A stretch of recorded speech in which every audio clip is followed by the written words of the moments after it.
usahamu adalah skincare. Kenapa sih dirimu memang tertarik untuk usaha skincare? Iya, selama ini kan cuma menjadi influencer untuk review-review skincare gitu, produk-produk orang. Terus alhamdulillah ya memang suka, terus mempelajari kandungan-kandungannya, ingredients-nya gitu.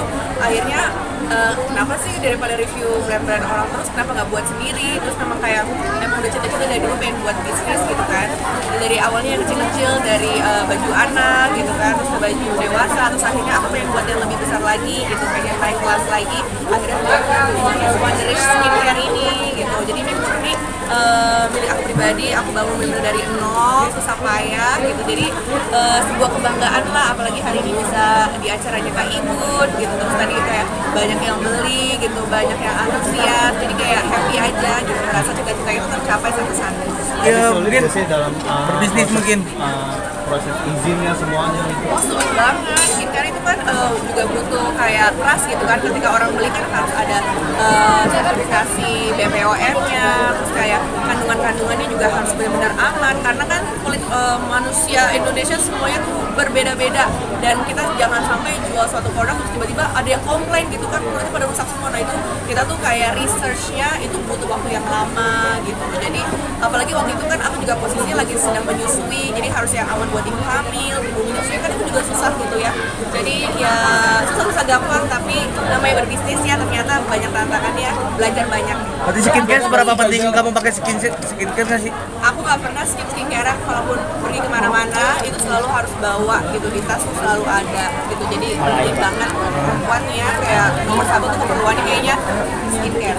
Apa kamu merasa minder kah? Apakah meninggalkan dunia entertain atau juga sebagai sampingan? Sebagai sampingan tuh aku nggak meninggalkan dunia entertain. Buktinya kan sampai hari ini juga mungkin kalian sering lihat aku juga di TV gitu, udah mulai comeback lah pelan-pelan gitu. Jadi ya mudah-mudahan kedepannya nanti ketika udah siap mungkin main film atau main sinetron, nggak ada yang tahu lah kedepannya apa. Berarti masih tetap mau untuk sinetron? Mau dong.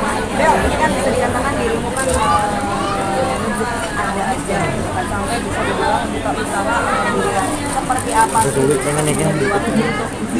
Untuk anak juga Ya itu makanya kayak alhamdulillah aku benar-benar bersyukur banget sekarang tuh tertata hidupnya. Jadi ada waktu buat anak-anak, ada waktu untuk berbisnis, ada waktu aku bekerja, ada waktu aku free time gitu, untuk jalan-jalan juga ada. Kayak sekarang tuh lebih berasa membagi waktunya tuh pas lah gitu. Untuk anak-anak juga pasti ada. Kak Indah kan sudah banyak bisnisnya nih, bagi waktu anak juga sampai dibilang sampai perempuan tak perlu kuat gitu dalam menghadapi Iya, aku sih menganggap itu jadi doa aja ya, alhamdulillah. Kalau aku juga manusia masih banyak kurangnya gitu, tapi kalau udah kami doain jadi perempuan tangguh ya aku aminin aja. Tapi masih banyak perempuan tangguh yang lainnya, kalau aku hanya lagi belajar aja. Tapi bisnis ini dibantu sama adik juga nggak sih?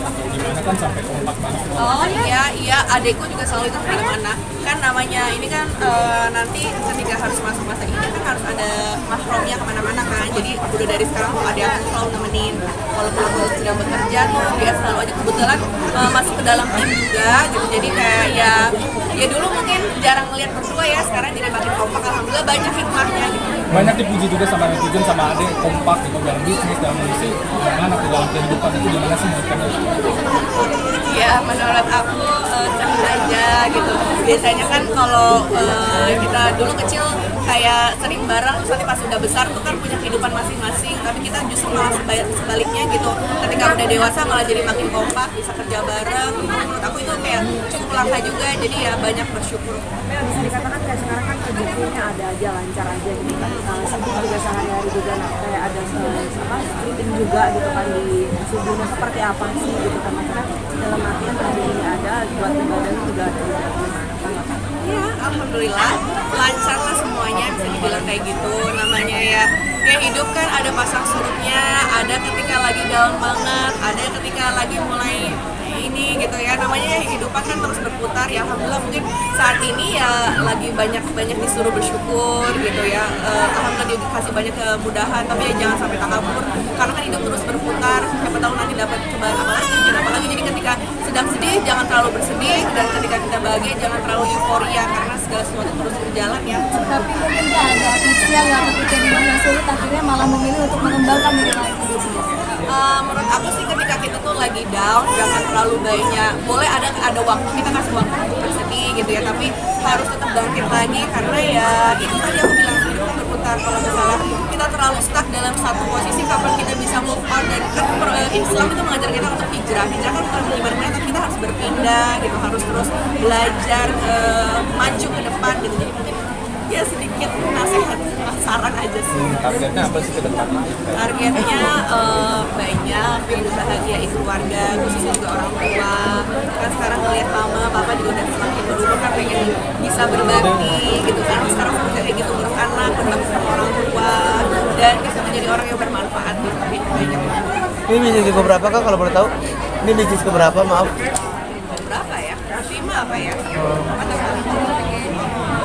Gitu teman-teman. Maka sedikit mungkin tanggapannya terkait Adi Dipa kemarin.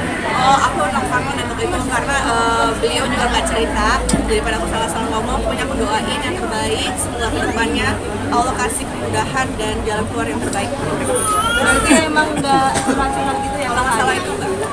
Itu tentang yang kalau misalkan sama itu akan depannya akan baik-baik aja, seperti apa? Kalau aku nggak ada yang tahu, aku nggak mau melangkahi masa depan yang tahu takdir Allah seperti apa. Pokoknya saat ini aku lebih fokus untuk mengembangkan diri aku, karena nanti pasangan akan sesuai sama cerminan aku kan. Jadi ya aku harus belajar sebaik mungkin supaya dapat pasangan juga yang sama baiknya. Tapi menguatkan anak-anak sendiri gimana? Menguatkan dari kemarin sampai sekarang, menguatkan anak-anak sendiri gimana?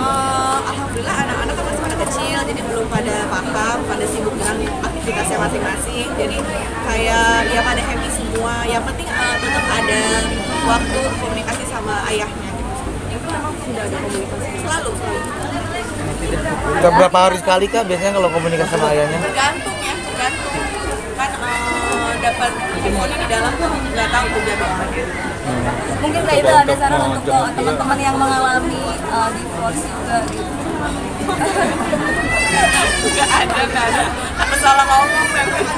Nanti dijadiin duta lagi. Pak, tapi kalau misalkan Amar benar-benar berubah, seperti apa sih? Ya nggak tahu lah, kita lihat aja. Makasih ya. Oke.